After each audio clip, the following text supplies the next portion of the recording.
तो इसके बाद हम पढ़ते हैं physical properties of hello alkene.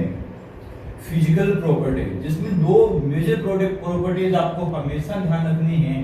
पहली होगी सोल्यूबिलिटी, ये दो मेजर प्रॉपर्टी है जो हर चैप्टर में आपको पढ़नी है, और दूसरा है मेल्टिंग पॉइंट या बॉइलिंग पॉइंट। मेल्टिंग पॉइंट या फिर बॉइलिंग पॉइंट, ये दो चीजें। तो हम पहले के बारे में बात करते हैं सोल्यूबिलिटी की। जी, जैसा आप लोग जानते हैं कि हमारे हैलो एल्केन जो हैं वो पोलर मॉलिक्यूल होंगे।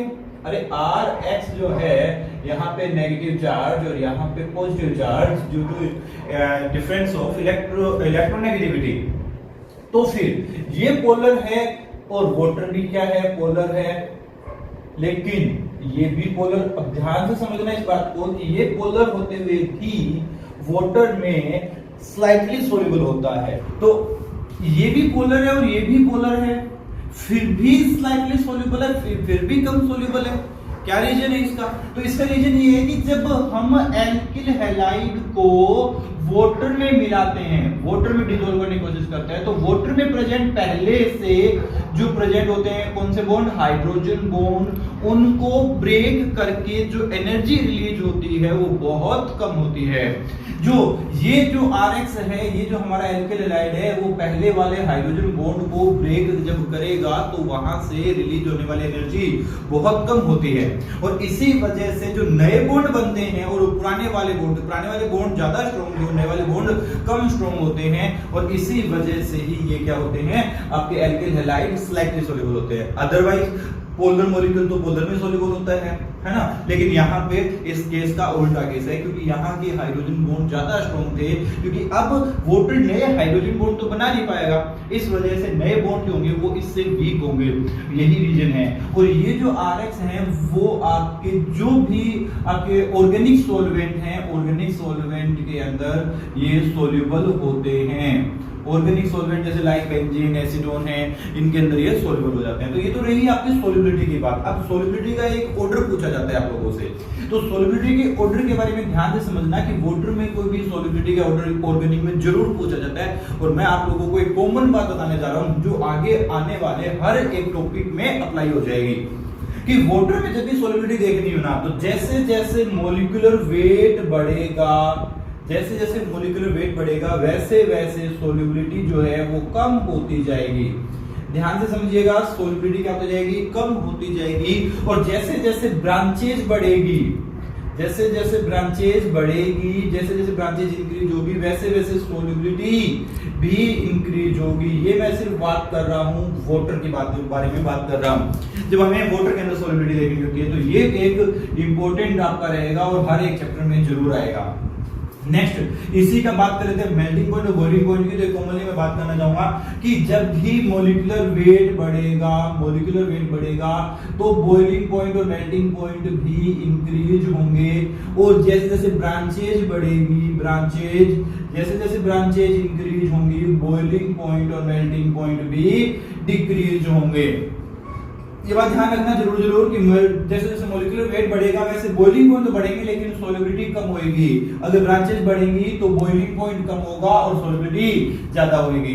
ये दो फिजिकल प्रॉपर्टी ज्यादातर आपसे लोगों से पूछी जाती है। इसके बाद पोलर तो आपको पता ही है कि ये मॉलिक्यूल जो है वो पोलर मॉलिक्यूल है। तो यही बस फिजिकल प्रॉपर्टी ज्यादा इनकी इंपॉर्टेंट नहीं होती है, कभी कभार इनसे क्वेश्चन पूछ लिया जाता है। देन उसके बाद हम बात करते हैं इनकी केमिकल प्रॉपर्टीज की। Chemical properties of haloalkane, important, very very important. और जिसका जो फर्स्ट टाइप जो है वो है न्यूक्लियोफिलिक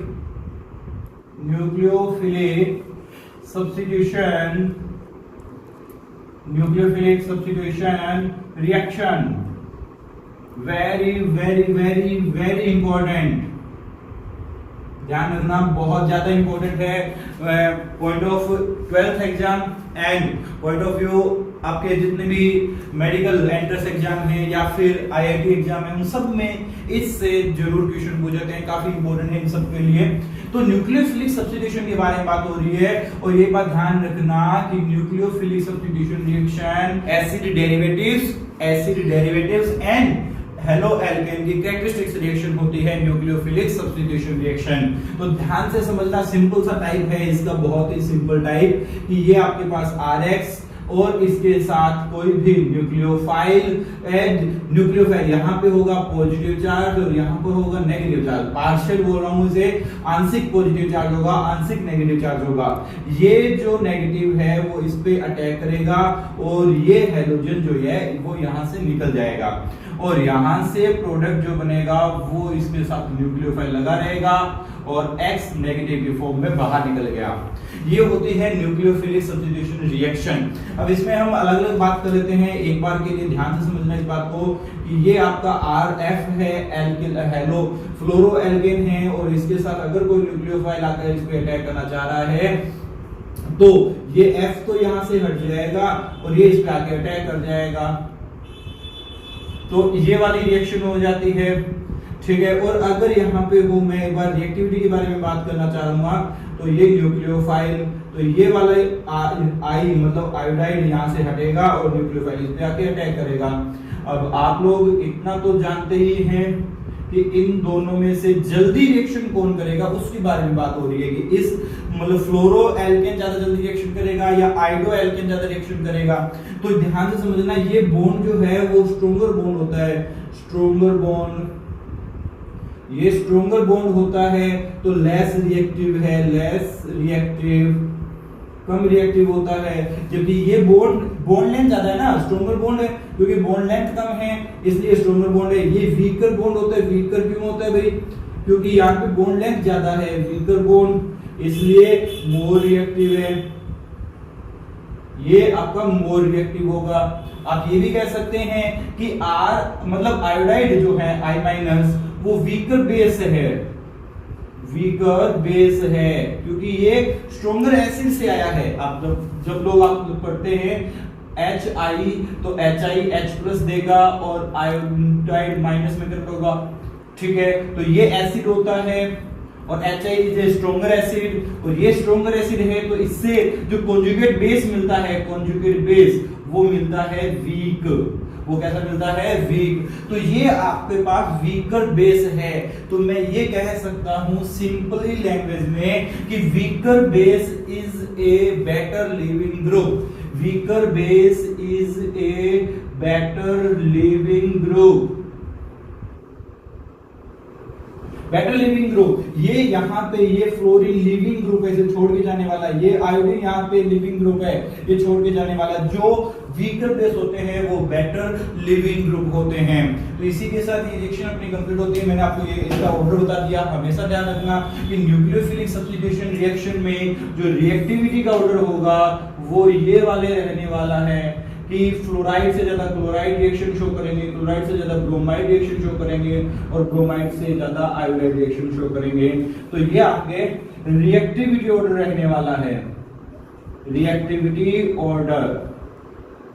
ये न्यूक्लियोफिलिक रिएक्शन जो होती है, न्यूक्लियोफिलिक सब्स्टिट्यूशन रिएक्शन जो होती है, हम आज ही बात करने वाले हैं, वो दो टाइप की होती है। एक होती है SN1 रिएक्शन और एक होती है SN2 रिएक्शन। तो इन दोनों रिएक्शन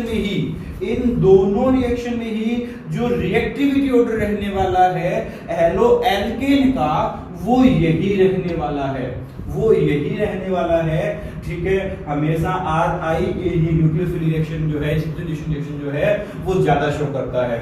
तो इसी के साथ हम यहाँ पे जर्नल हमने जो मतलब एक आइडिया था जो हमने यहाँ पे ले लिया है कि न्यूक्लियोफिलिक सब्स्टिट्यूशन रिएक्शन होने वाली कैसे है, किस मेथड से होने वाली है और किस में फास्ट होने वाली है।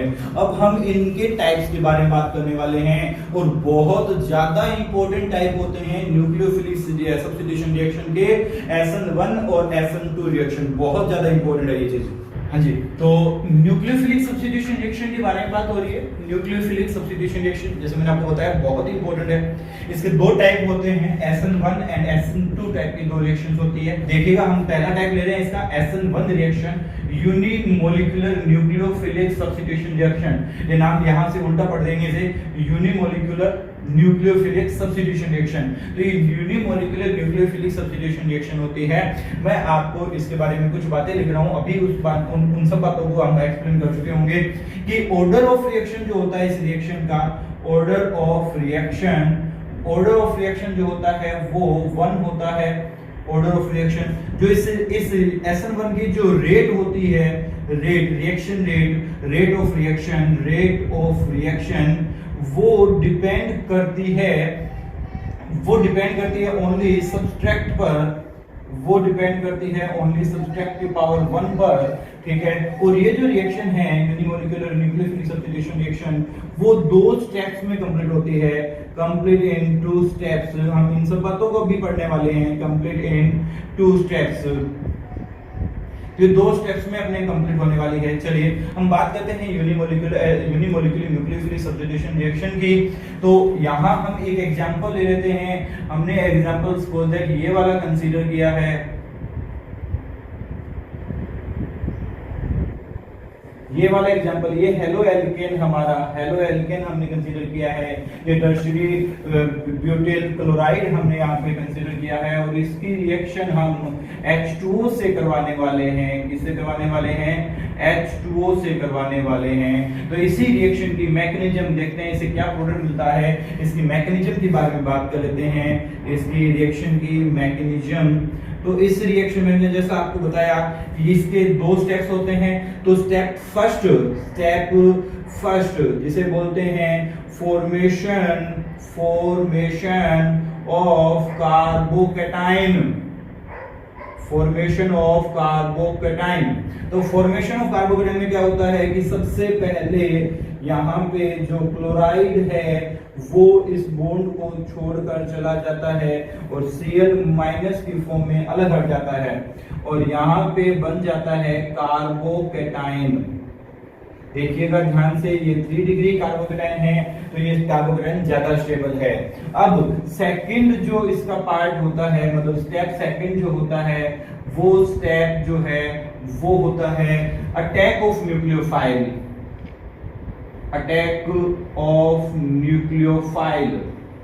तो अटैक ऑफ न्यूक्लियोफाइल इसी कार्बोकैटायन पर आपका न्यूक्लियोफाइल अटैक करता है। ये कार्बोकैटायन न्यूक्लियोफाइल हमारे पास इस वक्त जो है वो है H2O, जिसके पास है लोन पेयर, यहाँ है पॉजिटिव चार्ज, तो ये लोन पेयर इस पॉजिटिव चार्ज पर अटैक करेंगे और यहां से आपके पास बन जाएगा इस तरह का एक कंपाउंड जिसमें ऑक्सीजन बना रहा है 3 बॉन्ड। तो ऑक्सीजन पे आएगा पॉजिटिव चार्ज, क्योंकि इसने अपने लोन पेयर से डोनेट कर दिए, इस वजह से ऑक्सीजन पे पॉजिटिव चार्ज। और हम लोग सब लोग जानते हैं कि ऑक्सीजन पे कभी भी पॉजिटिव चार्ज स्टेबल नहीं होता है, क्योंकि ये मोर इलेक्ट्रोनेगेटिव एलिमेंट है। इसी वजह से अगले ही स्टेप के अंदर ये अपना H+ यहां से निकाल देगा। H+ से यहां इस बॉन्ड से इलेक्ट्रॉन अपने पास खींच लेगा और H+ को यहां से भगा देगा और ये हमारे पास रिएक्शन हो गई कंप्लीट। और इस रिएक्शन से बन गया हमारे पास अल्कोहल। तो इस रिएक्शन के थ्रू हमारे पास बन गया अल्कोहल। तो हमने एल्किल क्लोराइड पे वाटर की रिएक्शन करवाई तो हमारे पास अल्कोहल बन गया। अब ध्यान देने वाली बात ये है कि ये जो फर्स्ट स्टेप जो था वो होता है इस रिएक्शन का रेट डिटरमाइनिंग स्टेप। कौन सा step? Rate determining step. Rate determining मतलब यही जो स्टेप है वो स्लो स्टेप होता है, स्लो स्टेप। और जो स्लो होगा उसी को हम देख सकते हैं अच्छी तरीके से। तो इसी वजह से हम ये कहते हैं कि इस रिएक्शन की जो रेट है वो रेट जो है वो ओनली ऑन डिपेंड करती है किस पर? इस सबस्ट्रेट पर, क्योंकि स्लो स्टेप में हमारे पास एक ही मॉलिक्यूल यहाँ पे पार्टिसिपेट कर रहा है। स्लो स्टेप के अंदर हमारे पास एक ही मॉलिक्यूल पार्टिसिपेट कर रहा है जिसपे इसकी रेट डिपेंड कर रही है, इसीलिए हम इसे यूनिमोलिकुलर कहते हैं। इस रिएक्शन का नाम क्या पड़ा? यूनिमोलिकुलर, क्योंकि स्लो स्टेप जो कि रेट डिटरमाइनिंग स्टेप होता है उस स्टेप के अंदर हमारे पास सिर्फ और सिर्फ कौन है? हमारा एल्किल हैलाइड ही है। और एल्किल हैलाइड होने की वजह से इस रिएक्शन की रेट जो है वो सबस्ट्रैक्ट मतलब हमारे एल्किल हैलाइड पर ही डिपेंड कर रही है, सिर्फ और सिर्फ हमारे एल्किल हैलाइड पर डिपेंड कर रही है। ठीक है, वो H2O पर डिपेंड नहीं कर रही है, वो न्यूक्लियोफाइल पर डिपेंड नहीं हो रही है। इसीलिए, और ये कितने स्टेप में कंप्लीट हो रही है? ये 2 स्टेप्स में कंप्लीट हो रही है। अब यहाँ पे इससे रिलेटेड कुछ इंपॉर्टेंट बातें कि जो यूनिमोलिक्यूलर न्यूक्लियोफिलिक सब्स्टिट्यूशन रिएक्शन होती है उसके अंदर फॉर्मेशन होता है कार्बोकेटाइन का, कार्बोकेटाइन इंटरमीडिएट बनता है carbocation, so rearrangement may be possible। तो रीअरेंजमेंट में भी पॉसिबल, यहाँ पे रीअरेंजमेंट हो सकता है, मतलब यहाँ पे जो रेट है वो आपकी डिपेंड करेगी कि कौन सा कार्बोकेटाइन बन रहा है। तो ऑर्डर ऑफ रिएक्शन डिपेंड करेगी, रेट ऑफ रिएक्शन डिपेंड करेगी इस पे सब्सट्रेट पे, और रेट ऑफ रिएक्शन हमारी डिपेंड करेगी फॉर्मेशन ऑफ कार्बोकेटाइन पे, स्टेबिलिटी ऑफ कार्बोकेटाइन पे।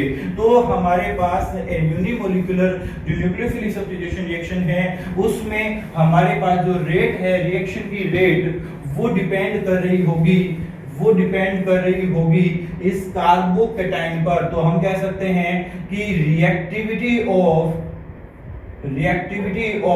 SN1 रिएक्शन डायरेक्टली प्रोपोर्शनल होती है स्टेबिलिटी ऑफ कार्बोकेटाइन के, स्टेबिलिटी ऑफ कार्बोकेटाइन। जितना ज्यादा हमारा कार्बोकेटाइन स्टेबल होगा उतनी ही ज्यादा इसके SN1 की रिएक्टिविटी होगी। ठीक है, reactivity towards SN1 reaction, carbocation जितना ज्यादा स्टेबल होगा उतनी ही ज्यादा इसकी रेट होगी। तो ध्यान से समझिएगा बात को। यहाँ पे अगला एक पॉइंट वो क्या है कि यहाँ पे अगर हमने इस टाइप का कोई क्लोराइड ले लिया या फिर हम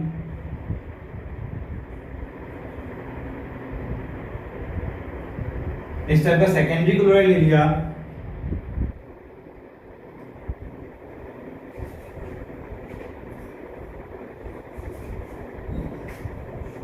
अगर हमें ये बोला जाए कि इनमें से SN1 रिएक्शन फास्टर किस में होगी, ज्यादा किस में होगी, तो इधर जाने पर हमारे पास अगर मैं इससे निकाल के देखूंगा तो यहाँ पे कार्बोकेटाइन आएगा, अगर इस क्लोरीन को निकाल के देखूंगा तो यहाँ पे पॉजिटिव चार्ज आएगा, अगर इसे निकाल के देखूं तो यहाँ पे पॉजिटिव चार्ज आएगा, और इसे निकाल के देखूं तो यहाँ पे पॉजिटिव चार्ज आएगा। तो जैसे जैसे हमारे पास कार्बोकेटाइन, स्टेबिलिटी ऑफ कार्बोकेटाइन बढ़ती जा रही है, स्टेबिलिटी ऑफ कार्बोकेटाइन इंक्रीज हो रही है, तो रिएक्टिविटी टुवर्ड्स SN1 रिएक्शन भी इंक्रीज हो रही है, टुवर्ड्स SN1 रिएक्शन इंक्रीज। तो ये हमारा ऑर्डर रहेगा, जितना ज्यादा स्टेबल कार्बोकेटाइन होगा उतनी ही ज्यादा SN1 रिएक्शन होने वाली है। तो ये SN1 के लिए हमारे पास एक जनरल आइडिया था SN1 रिएक्शन से अकॉर्डिंग। अभी हम आपको एक बात बताता हूँ कि इसमें कैसे आपका रीअरेंजमेंट पॉसिबल हो सकता है, उसकी और बात हम इसी में कर लेते हैं। तो एक एग्जांपल हम रीअरेंजमेंट का ले लेते हैं कि रीअरेंजमेंट कैसे SN1 में पॉसिबल होगा, कब पॉसिबल होगा और कब नहीं। तो हमने एक यहाँ पे एक एग्जांपल कंसीडर करते हैं।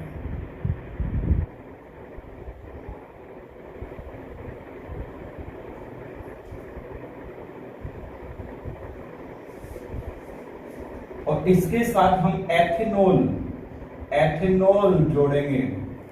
इस पे एथेनॉल का एडिशन हमें करवाना है, ये एथेनॉल लिखा है मैंने, एथेनॉल का एडिशन करवाना है। तो चलिए मैकेनिज्म पे चलते हैं, उन्हीं 2 स्टेप्स पे चलते हैं। तो पहला स्टेप जो हमारा था वो था फॉर्मेशन ऑफ कार्बोकेटाइन। तो जहां कहीं भी हेलोजन है वो हेलोजन यहां से हट जाना है, और ये जो स्टेप था वो रेट डिटरमाइनिंग स्टेप था, और ये जो है वो हट जाएगा आपका कोई भी हेलोजन जहां कहीं भी था वहां से, और फॉर्मेशन हो गया कार्बोकेटाइन का। तो देखिएगा ये 2 डिग्री कार्बोकेटाइन है, तो इससे अगर ये रीअरेंज्ड हो जाए और मिथाइल आयन यहां से यहां पे शिफ्ट हो जाए तो पॉजिटिव चार्ज इस पे आ जाएगा जो कि 3 डिग्री बन जाएगा। तो पॉजिटिव चार्ज जो है वो 3 डिग्री बन जाएगा, 3 डिग्री कार्बन पर ऐड हो जाएगा, और इससे बन गया हमारे पास 3 डिग्री कार्बोकेटाइन। और ये जो है वो मोर स्टेबल है, तो ये हो गया मिथाइल आयन का रीअरेंजमेंट। मिथाइल आयन के रीअरेंजमेंट के बाद ये फर्स्ट स्टेप के अंदर ही होता है formation of carbocation, stable carbocation, ये यहाँ पे फॉर्मेशन ऑफ कार्बोकैटायन। देन उसके बाद मैंने आपको सेकंड स्टेप बताया। सेकंड स्टेप में क्या होता है, जो आपका न्यूक्लियोफाइल है, जैसे यहाँ पे एथेनॉल था, इसके पास लोन पेयर थे, ये लोन पेयर उस पॉजिटिव चार्ज पे अटैक करेंगे, तो अटैक ऑफ न्यूक्लियोफाइल होता है। और इसी अटैक ऑफ न्यूक्लियोफाइल में हमारे पास ये एथेनॉल इस पे ऐड हो गया।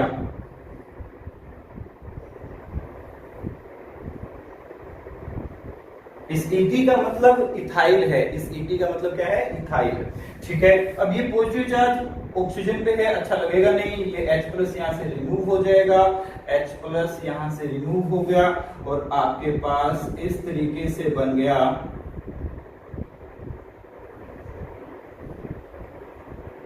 3 डिग्री अल्कोहल, 3 डिग्री अल्कोहल। ठीक है, तो ये एक मैंने एग्जांपल दिया है आपको रीअरेंजमेंट का, कि कैसे SN1 रिएक्शन में आपको रीअरेंजमेंट करवाना है। तो ये आपकी SN1 रिएक्शन कंप्लीट होती है। हाँ जी, तो चलिए बात करते हैं SN2 रिएक्शन की। SN2 जो न्यूक्लियोफिलिक सब्स्टिट्यूशन रिएक्शन का सेकंड टाइप है, SN2 रिएक्शन बाई मोलिकुलर, इसे दो मतलब टू मतलब by molecular nucleophilic substitution reaction, by molecular nucleophilic substitution reaction. तो इसका जैसे उसका ऑर्डर फर्स्ट था, ऑर्डर ऑफ रिएक्शन इसका क्या हो जाएगा, आपका 2 हो जाएगा।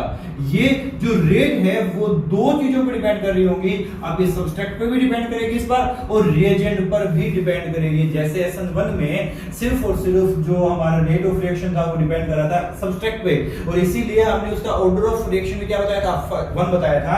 यहाँ पे ऑर्डर ऑफ रिएक्शन क्या हो जाएगा, 2 हो जाएगा, क्योंकि रेट जो रिएक्शन डिपेंड कर रही है वो दो अलग अलग मॉलिक्यूल पर डिपेंड कर रही है। तो यहाँ पे जो रिएक्शन SN1 जो रिएक्शन कंप्लीट हो रही थी हमारी 2 स्टेप में, वहीं पर SN2 रिएक्शन कंप्लीट होगी 1 स्टेप के अंदर। ये बात ध्यान रखिएगा, ये जो 2 लिखा हुआ है वो ऑर्डर ऑफ रिएक्शन या बाई मोलिकुलर से रिलेटेड लिखा हुआ है, इस स्टेप से इसका कोई लेना देना नहीं है। चलिए एक एग्जांपल कंसीडर करते हैं। सपोज दैट हम ये वाला एग्जांपल यहाँ पे कंसीडर कर लेते हैं कि ये हमारे पास मिथाइल क्लोरीन है, क्लोराइड है, तो इस पे हमें OH- का अटैक करना है। तो चलिए इसकी मैकेनिज्म बात करते हैं। इसकी मैकेनिज्म क्या रहने वाली है, तो इसकी मैकेनिज्म में हमने कहा कि ये जो रिएक्शन है वो एक ही स्टेप के अंदर कंप्लीट हो जाएगी।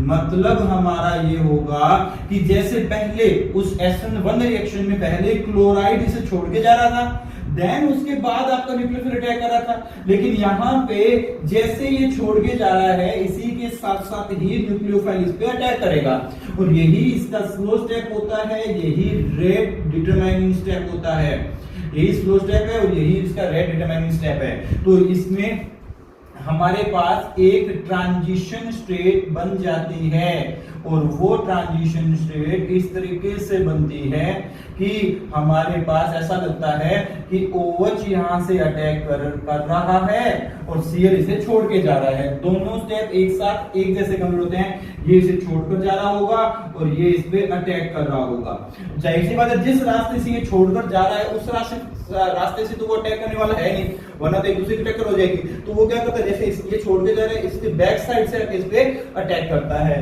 तो जैसे जिस रास्ते से ये छोड़ के जा रहा है उसके बैक साइड से आके इस पे अटैक करता है। तो ये बनती है एक ट्रांजिशन स्टेट। इसमें कोई कार्बोकैटायन नहीं बनता, तो कोई रीअरेंजमेंट का कोई चक्कर है ही नहीं, सिर्फ ट्रांजिशन स्टेट बनती है। और नेक्स्ट स्टेप में क्या हो जाता है, Cl- इसे छोड़कर चला जाता है। इस पे पार्शियल नेगेटिव, यहाँ भी पार्शियल नेगेटिव, Cl- इसे छोड़ के चला जाएगा। ध्यान रखिएगा मैंने 5 बॉन्ड नहीं बनाए हैं, ये बॉन्ड 4 ही रहेंगे, लेकिन इतने जल्दी हो जाते हैं कि पता नहीं चल पाता। तो यहाँ पे आपका OH इस पे अटैक कर गया और ये स्टेप से ये रिएक्शन हो गई हमारी कंप्लीट। ठीक है, तो ये SN2 रिएक्शन थी जो एक ही स्टेप में कंप्लीट हो जाती है। ये बीच में एक ट्रांजिशन स्टेट बनती है, लेकिन ये एक ही स्टेप है हमारा। तो SN1 रिएक्शन की रिएक्टिविटी की अगर बात करूं तो ध्यान से समझिएगा कि इस पे काफी ज्यादा हिंड्रेंस हमें लग रहा है, काफी ज्यादा त्रिविम बाधा हमें दिख रही है। तो ये देखिएगा, जैसे ये क्लोरीन छोड़ के जाएगा तो इस OH को इस पे अटैक करने के लिए क्या चाहिए कि यहाँ पे जो मॉलिक्यूल जुड़े हुए हैं, यहाँ पे जो एटम जुड़े हुए हैं, ये एटम छोटे छोटे होने चाहिए। और अगर यही बड़े बड़े हुए तो इसका अटैक करना क्या हो जाएगा, मुश्किल हो जाएगा, ये इस पे अटैक नहीं कर पाएगा, मुश्किल होता जाएगा। तो मैं अगर बात करूं reactivity towards SN2 reaction, towards SN2 reaction, तो हम ये कहेंगे कि जितना कम स्टेरिक हिंड्रेंस होगा, स्टेरिक हिंड्रेंस जितना कम होगा, रिएक्टिविटी उतनी फास्ट होगी। जितना स्टेरिक हिंड्रेंस कम होगा, रिएक्टिविटी उतनी ही फास्ट होगी। तो वही एग्जांपल्स हम यहाँ पे फिर से कंसीडर कर लेते हैं कि यहाँ पे जस्ट इसका अपोजिट जो हमने SN1 रिएक्शन देखा था, उसका जस्ट अपोजिट यहाँ पे हमारे पास रिएक्टिविटी ऑर्डर आने वाला है। देखिएगा, ये 3 डिग्री एल्किल हैलाइड में बना रहा हूं, ये आपका 3 डिग्री एल्किल हैलाइड। तो इधर जाने पर एल्किल हैलाइड, यहाँ पे देखिएगा छोटे छोटे एटम्स हैं, हाइड्रोजन एटम छोटे छोटे हैं, धीरे धीरे ये एटम बड़े ग्रुप में बदलते जा रहे हैं, ये छोटे हैं फिर ये बड़े ग्रुप में बदलते जा रहे हैं। तो यहां से अटैक कर पाना और मुश्किल होता जाएगा, अटैक ऑफ न्यूक्लियोफाइल क्या होता जाएगा, मुश्किल होता जाएगा। स्टेरिक हिंड्रेंस बढ़ रही है तो रिएक्टिविटी क्या होती जाएगी, कम होती जाएगी, रिएक्टिविटी डिक्रीज होती जाएगी। तो इसमें हम ये कह देंगे कि सबसे फास्ट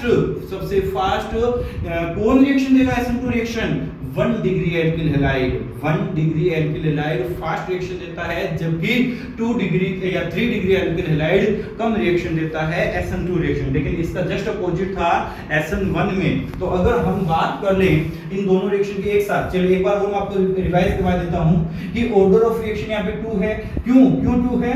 क्योंकि यहाँ पे जो न्यूक्लियोफाइल था और जो आपका सब्सट्रेट था, जो रिएजेंट था और जो सब्सट्रेट था, दोनों पे इसके रेट डिटरमाइनिंग स्टेप, मतलब दोनों पे ही इसकी रेट डिपेंड कर रही है, दोनों पे डिपेंड कर रही है, सब्सट्रेट पे भी और रिएजेंट पे भी, ओज पे भी।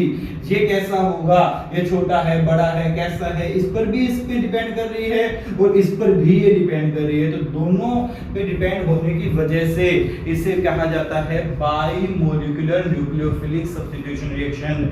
कोई खास बात नहीं है इसमें, ठीक है। ये एक ही स्टेप में कंप्लीट हो गई और ये कंप्लीट हुई 1 स्टेप, और रिएक्शन दोनों पे डिपेंड कर ही रही है। अगर रिएक्टिविटी की बात करूं तो रिएक्टिविटी जितना ज्यादा स्टेरिक हिंड्रेंस होगा, मतलब जितने ज्यादा बड़े बड़े मॉलिक्यूल इस एल्किल हैलाइड पे जुड़े हुए होंगे, रिएक्शन उतनी ही स्लो होती जाएगी। हां जी, तो हम बात कर लेते हैं कि 1 degree alkyl halide, 2 degree alkyl halide और 3 डिग्री एल्किल हैलाइड दोनों की एक साथ बात कर लेते हैं, SN1 रिएक्शन और SN2 रिएक्शन के। तो जैसे कि आपको बताया कि इधर जाने पर, इधर जाएंगे जैसे जैसे अपन 3 डिग्री एल्किल हैलाइड की तरफ जाएंगे, वैसे वैसे हमारे कार्बोकेटायन की स्टेबिलिटी इंक्रीज होती जाती है। अगर इंक्रीज होगी तो रिएक्टिविटी टुवर्ड्स SN1 भी क्या होगा, हमारा इंक्रीज होगा। मतलब हमारे 3 डिग्री एल्किल हैलाइड जो है वो फेवर करेगा SN1 टाइप की रिएक्शन को। और जैसे जैसे इधर आते जाएंगे, वापस इधर आएंगे तो हमारे पास स्टेरिक हिंड्रेंस जो है वो कम होता जाएगा। स्टेरिक हिंड्रेंस 1 डिग्री में बहुत कम लगेगा, इस वजह से ये 1 डिग्री जो है एल्किल हैलाइड वो फेवर करेगा हमारे SN2 रिएक्शन को। तो ये हमारे SN1 और SN2 रिएक्शन की बात हो गई। अगर आपको 1 डिग्री एल्किल हैलाइड दिया हुआ हो तो रिएक्शन SN2 टाइप से होगी, मतलब वहां पे कार्बोकेटायन आपको नहीं बनाना है, तो रीअरेंजमेंट का भी कोई पंगा नहीं रहेगा।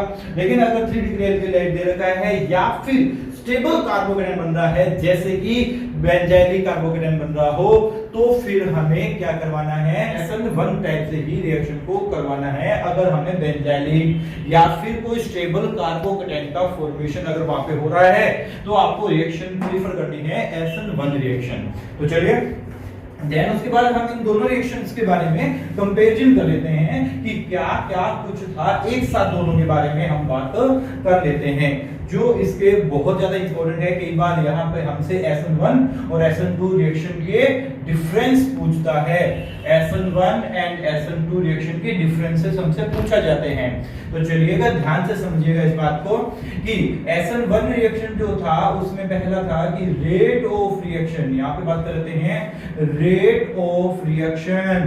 रेट ऑफ रिएक्शन डिपेंड कर रही थी, डायरेक्टली प्रोपोर्शनल था किसके, ओनली सब्सट्रैक्ट पे डिपेंड कर रही थी और इसकी पावर 1 के, लेकिन यहाँ पे डिपेंडेंस किस पे थी, सब्सट्रैक्ट के साथ साथ वो डिपेंड कर रही थी रिएजेंट पर भी, और ये रिएजेंट पर भी डिपेंड कर रही है, रिएजेंट पर भी। ठीक है, ऑर्डर ऑफ रिएक्शन के बारे में बात करूं, ऑर्डर ऑफ रिएक्शन, तो ऑर्डर ऑफ रिएक्शन इसका होगा 1 और ऑर्डर ऑफ रिएक्शन इसका होगा 2। ठीक है, complete in steps, complete in steps, कितने स्टेप में कंप्लीट हो रही है भाई, ये 2 स्टेप में कंप्लीट हो रही थी और ये 1 स्टेप में कंप्लीट हो रही है। ठीक है, यहां फॉर्मेशन ऑफ कार्बोकैटायन होता है, फॉर्मेशन ऑफ कार्बोकैटायन मतलब इंटरमीडिएट बनता है, इंटरमीडिएट का फॉर्मेशन होता है, जबकि वहां पर ट्रांजिशन स्टेट बनती है, ट्रांजिशन स्टेट नॉट कार्बोकैटायन। तो यहाँ पे ट्रांजिशन स्टेट बनेगी, कार्बोकैटायन नहीं बनेगा, और अगर यहाँ पे कार्बोकैटायन बनेगा तो रीअरेंजमेंट में बी पॉसिबल, रीअरेंजमेंट में बी पॉसिबल, ये रीअरेंजमेंट हो सकता है और ऐसी कोई बात यहाँ पे नहीं होगी। इस रिएक्टिविटी के बारे में बात करूं तो 3 डिग्री एल्किल हैलाइड सबसे फास्ट होगी SN1 reaction, 2 degree alkyl halide में उससे स्लो होगी और 1 डिग्री एल्किल हैलाइड में और ही भी स्लो होगी। ऐसे ही 1 डिग्री एल्किल हैलाइड में SN2 रिएक्शन फास्ट होगी, SN2 मतलब 2 डिग्री एल्किल हैलाइड में SN2 रिएक्शन 1 डिग्री के कंपैरिजन में कुछ स्लो होगी और 3 डिग्री में तो बहुत कम होगी। ये एल्किल हैलाइड के बारे में बात आ गई। ये बात और ध्यान रखना कि ये जो SN1 रिएक्शन होती है वो आपके प्रोटिक मीडियम में होती है, प्रोटिक मीडियम, और ये जो रिएक्शन है वो नॉन प्रोटिक मीडियम में होती है। तो प्रोटिक मीडियम की यहाँ पे हमें रिक्वायरमेंट होगी। अब हमारा एक क्वेश्चन बनता है जो सबसे इंपॉर्टेंट है, उसे हम नेक्स्ट लेक्चर के अंदर कंसीडर करेंगे, क्योंकि हम अगर हमारा क्वेश्चन बनता है कि if taking a optically active alkyl halide in SN1 and SN2 reaction, तो क्या होगा वहां पे, अगर हम optically active alkyl halide SN1 reaction में और SN2 रिएक्शन में अगर हम ऑप्टिकली एक्टिव एल्किल हैलाइड वहां पे कंसीडर करते हैं तो कैसे प्रोडक्ट बनेंगे, क्या क्या प्रोडक्ट बनेंगे।